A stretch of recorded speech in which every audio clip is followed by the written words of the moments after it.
Greetings. You have your ticket? You don't have one? No problem. Hit the subscription button below. Come on in.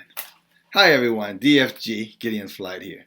Hey guys, I don't know if you heard the news over the weekend. I know I just heard it today, and this is Monday, and this is on Kristen Nielsen.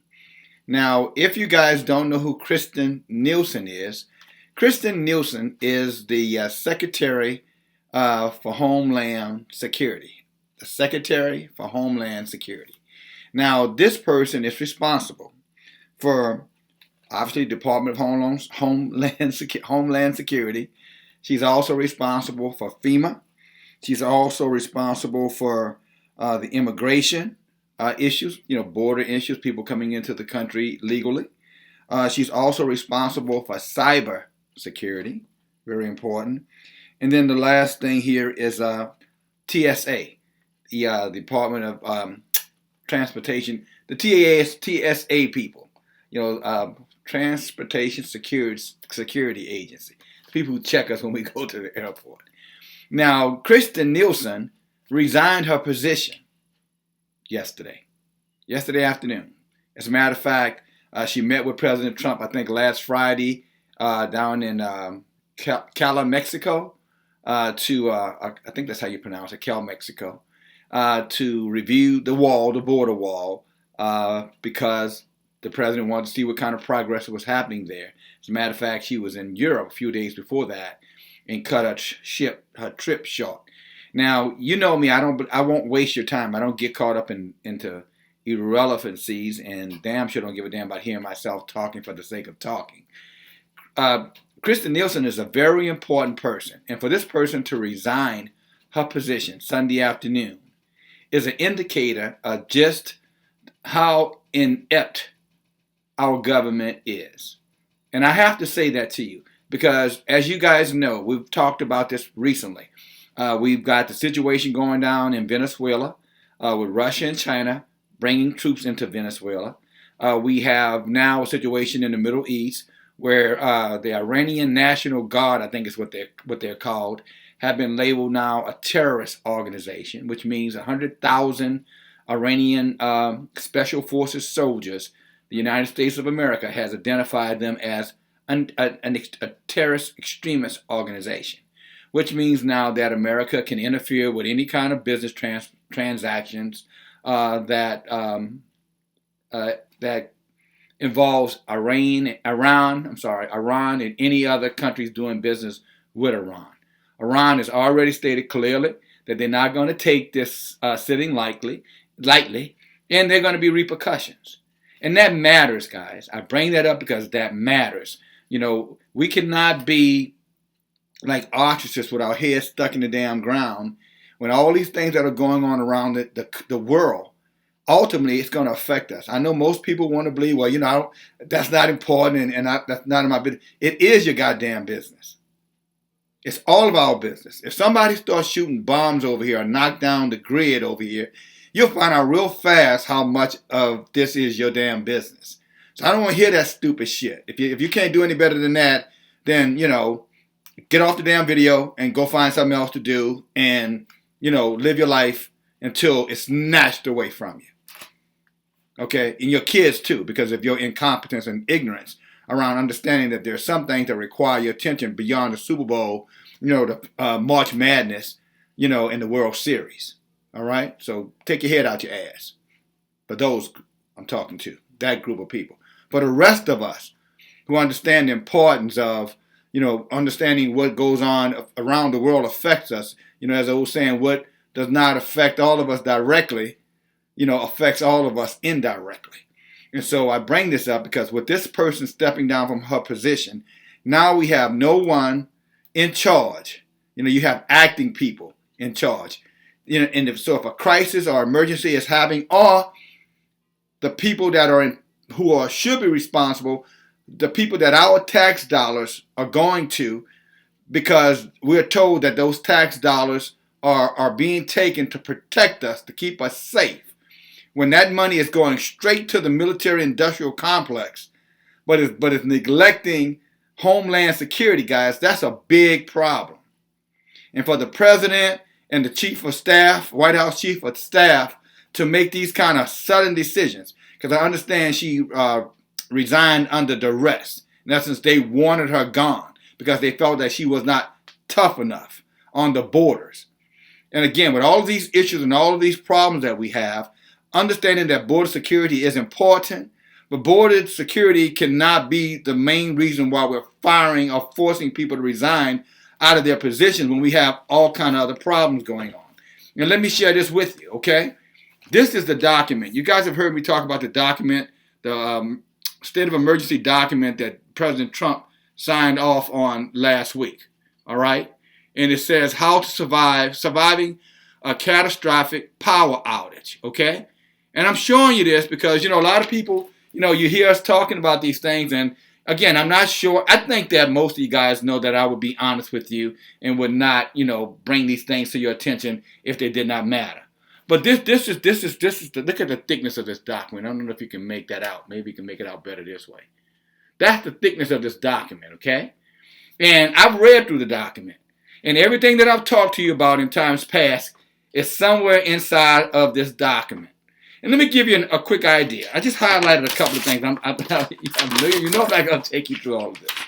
But here's an executive summary. These are just things that I highlighted. Okay, the nation has steadily improved its ability to respond to major disasters and power outages that often result, but increasing threats, whether severe natural disorders, cyber, physical attacks, electromagnetic events, or some of the combinations. Now, just so you know, if you can see this, I'm sorry. I'm going to just read you some of the things that I've highlighted. We found that existing national plans, responses, resources, and coordinating strategies would be outmatched by a catastrophic power outage. Okay? This profound risk requires new national focus. So they're telling you that if the grids were to go down, that it's going to outmatch us. We're not prepared and ready for it. Next, here's another one. Without power for weeks or months and cause severe failures in other sectors, including water, and we talked about having water on hand, and wastewater. And that's something I think people don't think about, wastewater. Talking about your sewer water, when you flush your toilet, and where that stuff goes and what purifies and cleans that water so that water can be reprocessed and, and you can use it again. Most of the water we drink is recycled, reprocessed, water that's been, renewed. And I'll leave it right there. You can figure out the rest of it. It's the same water that we're putting in, many times the same water that we're getting, out, unless you're buying bottled water and things of that nature, which you should by now have on hand a lot of bottled water, okay? If you've been following these videos, you should be prepared. But when they talk about wastewater, that's, wastewater ultimately leads to waterborne illnesses. Waterborne illnesses. And what happens is because the sewer water is out there and it's not being treated, well, people will drink that water in times of desperation, and there are a lot of diseases that are associated with that water. Insects drink that water, mosquitoes, different things like those things will bite you, and before you know it, man, you'll have people, dropping like flies from malaria, and all kind of waterborne diseases, and you'll see bodies laid out in the street. But it says wastewater, communications will go down, transportation issues, healthcare, and we've talked about that. The people who need medical, people on kidney dialysis, people who are getting treatments for cancer, all those other things where healthcare is imminent for their survival. All that is going to go down. All of that is going to be non-existent. What are we doing about that? Who would be thinking about that? What is the succession planning for that? The continual planning on how you're going to take care of little babies. Infants, newborn babies, etc. Okay, people who are hospitalized. And then the financial services. What are you going to do for resources? Money. What are you going to use to barter and trade? And as we talked about it before, you all should have some kind of cash on hand. Now, I don't like to get well, I'll leave that alone. But you should have cash on hand, silver, gold, whatever it is that that you can trade, you can barter with when the banks and the ATM machines are no longer available to you. It's then likely to be no notice or limited notice events that could be complicated by a cyber physical attack. Very similar to what happened in Venezuela a couple of weeks ago. At least that's happened several times now. Where they attacked, they use a cyber attack to take down, their power grids in the city. Okay? And it's saying that, again, likely to be a no-notice event. Means that it's going to catch you by surprise. So if you're not already prepared, you're going to have a real problem on your hand. Then it talks about long durations lasting several weeks to months due to physical infrastructure damage, which is part of the Homeland Security the defense. The Secretary, Homeland Secretary's responsibility. And now we don't have that place. We have a person in place. We got an acting person in place who know about border security, but they don't know anything about cyber security and infrastructure security. And, Miss Nielsen understood and knew those things. She was over her head in complexity, and especially dealing with a president who at times can be very, very baby-like, very immature. You know what I'm saying? And I'm just calling it what it is. And no hatred here. It's just truth here, all right, for his actions at times, okay? And so then it goes on affecting tens of millions of people, tens of millions of Americans. And then again, drinking water, wastewater systems, communication, transportation, healthcare, financial services to operate to upgrade the states in case of an emergency. Okay, and again, I could go on and read more, but I don't want to, just belabor the fact. But all of that information is in this particular report, and this report is not outdated. I think on the second page here. Let me be sure. So I don't have the date on it, but you can trust me when I tell you this report was printed in December. So this is very, very December 2018, very, very recent report, and again.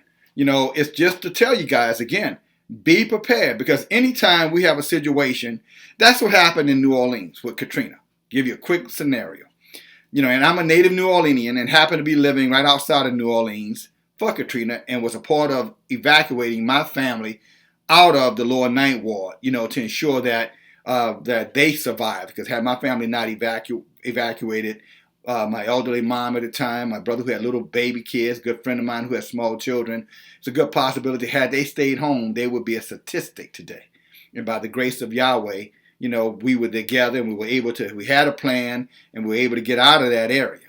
But one of the things that, if you remember, that was a big problem after Katrina is that FEMA did not have a plan in place to take care of those people who had been impacted by the flood waters. Remember that? And remember the disaster that was created? You remember they ended up calling those people refugees? You remember people standing on the bridges and on roofs, walking through water with dead bodies in it? You remember that, guys? And that was just for, that was a one-day event, really a one-morning event that stretched out, well, depending on who you ask, it went on for years, but just one little small area of a city, okay? So you can imagine if the whole nation is in that situation. And if you remember, they didn't have adequate people in FEMA at that time. And looks like right now we don't have adequate people in FEMA today. And so, be prepared. Be prepared. Prepare yourself. Get ready. Again, remember, you're not going to have any notice. It's going to be very limited notice. But I bring this to your attention, about what's going on with your federal government, because you're not going to see that on the mainstream media news. That should be all over the news. Not some BS about Trump's tax returns. I'm sorry. You know what I'm saying? I think we all know the answers to Trump's tax returns. Shit, he didn't pay taxes. But he said that in one of the debates with Clinton. So I don't know why it's all of a sudden a shock and surprise to everybody. It's a distraction is what I'm saying to you guys. Please trust me. Please take preparations. Please take precautions.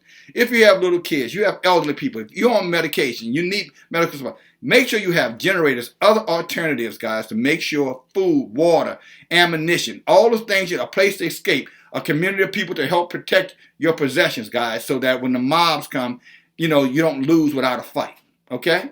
Those things are important. Please think about it. Share this video, and thank you for your time. Again, this is a real situation. You know what I'm saying? We have nobody, nobody watching the shop, so to speak. And that happened just yesterday, and nobody's talking about it. All right? Thank you, guys. Goodbye now.